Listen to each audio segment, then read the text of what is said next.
ओम शांति। मुरली अमृत की धारा है धारा, जो देती है दुखों से किनारा। तो आइए, आपका स्वागत है मुरली अमृत की धारा में। तो आज 3/9/23 के अव्यक्त महावाक्य हैं, जिसमें परम पिता परमात्मा की मधुर वाणी में उच्चारे हुए मुख्य पॉइंट, जिनको हमने जीवन में धारण करना है। तो आज का अमृत पान है, परमात्मा कहे हमें परमत पर चिंतन और पर दर्शन से सदा ही मुक्त रहना है और सब पर हमने उपकार करना है, परोपकारी बनना है। तो आज के महावाक्यों में परमात्मा कहे मेरा एक एक बच्चा विशेष आत्मा है। तो हमने स्वयं को परम पिता परमात्मा का सपूत बच्चा समझना है। और क्या समझना है? मैं क्या हूँ? एक विशेष आत्मा हूँ। स्वयं भगवान ने मुझे अपना बनाया है और सारे विश्व के आगे हमें विशेष बना रहे हैं। तो इसी नशे और खुशी में रहना है। मैं क्या हूँ? एक विशेष आत्मा हूँ। फिर बाबा कहते, जैसे तुम बच्चों को बाप से मिलने की खुशी होती है, तो मुझे भी अपने बच्चों से मिलने की विशेष खुशी होती है। बाबा कहे इस नशे में रहना है। देखो, वैज्ञानिक लोग चाहे चंद्रमा तक पहुंच गए हैं, लेकिन अपने आप को नहीं जानते। और बाबा का 2 साल का बच्चा भी होगा, तो बाबा क्या कहे, स्वयं को भी जानता है और परम पिता परमात्मा को भी जानता है कि मैं एक ज्योति बिंदु आत्मा हूँ और मेरा परम पिता परमात्मा भी ज्योति बिंदु निराकार है। बाबा कहे अपने आप को जान लिया तो ऐसे क्या हो, विशेष आत्मा हो। और क्या जानना है? फिर परमात्मा कहते हैं कि तुम क्या हो? निश्चय बुद्धि आत्मा हो। आप कहोगे कि हमने परम पिता परमात्मा को पा लिया है, और वो महात्मा साधु संत आदि क्या कहेंगे कि परमात्मा को पाना तो मुश्किल है, वो अभी ढूंढ रहे हैं और हमने पा लिया है। फिर बाबा प्रवृत्ति वालों को कहते हैं कि फलक से कहो हम क्या हैं? पवित्र हैं।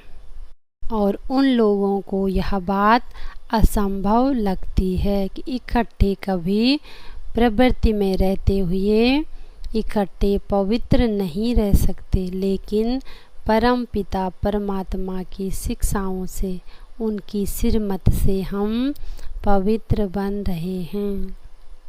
तो असंभव को भी भगवान संभव करते हैं। पवित्रता का पाठ पक्का कराते हैं। बाबा का फरमान है कि प्रतिज्ञा कर, फिर अलबेले नहीं होना है, नहीं तो नुकसान हो जाता है। वो सदा दृढ़ संकल्प करना है, क्योंकि हम इस समय सारे कल्प के लिए अपनी तकदीर यानी अपना भाग्य बना रहे हैं। तो अपने भाग्य को स्मृति में रखते हुए आगे बढ़ते रहना है। हम बच्चों ने समय को वेस्ट नहीं करना है, अपने पुरुषार्थ में लगना है। फिर बाबा ने आज उन बच्चों के लिए भी कहा है जो विशेष पुरुषार्थ में ढीले हो जाते हैं। उसका भी 3 मुख्य कारण बताए हैं। तो पहला कारण है परमत, और दूसरा परचिंतन, और तीसरा है परदर्शन। हम बच्चों को परमत पर नहीं, बाप की सिरमत पर चलना है, और परचिंतन नहीं, स्वचिंतन करना है। ज्ञान का चिंतन करना है, मनन करना है, विचार सागर मंथन करना है कि मैं आत्मा कैसे विशेष आत्मा बनूं, कैसे ऊंच पद पाऊं, परमात्मा की सिरमत पर चलूं। स्वचिंतन करना है, और परदर्शन की बजाय स्वदर्शन करना है।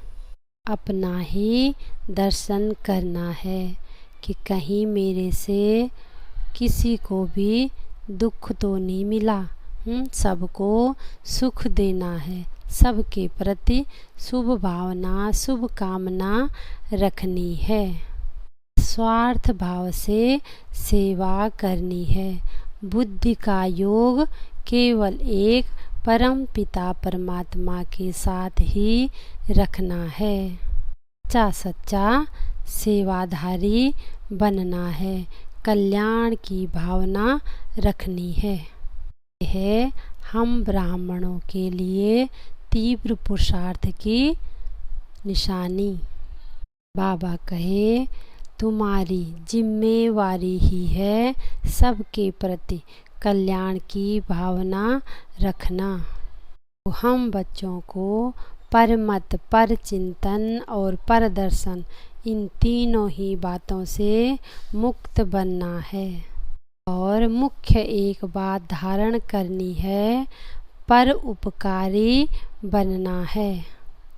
फिर बाबा कहे महावीर बनना है, संजीवनी बूटी द्वारा मूर्छित को भी क्या करना है, सुरजीत करना है। फिर बाबा कहते हैं जैसे सूर्य स्वयं शक्तिशाली है, चारों ओर अपनी शक्ति का प्रकाश फैलाते हैं, तुम बच्चों को भी शक्तिवान बन संजीवनी बूटी देकर सबको सुरजीत बनाने की सेवा करनी है। और बाबा कहे सदा स्मृति में रखो कि हमें विजयी बनना ही है, और विजय का साधन ही है सदा विजयी रहना, यानी स्वकल्याण की भावना रखना। स्वकल्याण करेंगे तो विश्व कल्याण हो जाएगा। तो विश्व कल्याण के कार्य में सदा ही बिजी रहना है, तो सदा ही दिल एक दिलाराम की तरफ लगी रहे। यही हमारी क्या है, सच्ची सच्ची तपस्या है कि हमने अपना बुद्धि योग केवल एक परम पिता परमात्मा में लगाना है, और परमात्मा की सिरमत पर चलना है। तो ऐसे परम पिता परमात्मा को जो मेरा जीवन हीरे तुल्य बनाते हैं, उनको दिल से शुक्रिया शुक्रिया शुक्रिया। ओम शांति।